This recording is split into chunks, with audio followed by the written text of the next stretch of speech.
بسم اللہ الرحمن الرحیم۔ السلام علیکم۔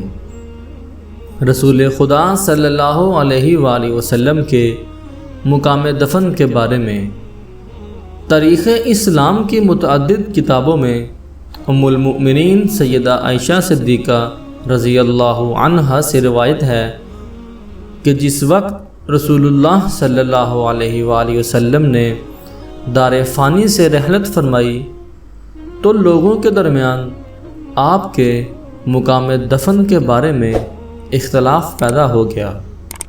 سیدنا حضرت ابوبکر صدیق رضی اللہ عنہ نے فرمایا کہ میں نے حضور صلی اللہ علیہ وآلہ وسلم سے خود سنا ہے کہ نبی جس جگہ وفات پائے اس کی تدفین بھی اسی جگہ کی جاتی ہے۔ سیدنا علی المرتضیٰ رضی اللہ عنہ کو جب حضرت ابوبکر صدیق رضی اللہ عنہ کا یہ قول معلوم ہوا تو آپ رضی اللہ تعالی عنہ نے بھی اس کی تصدیق کی، چنانچہ حضور صلی اللہ علیہ وآلہ وسلم کو سیدہ عائشہ صدیقہ رضی اللہ عنہا کے قرب میں دفن کیا گیا۔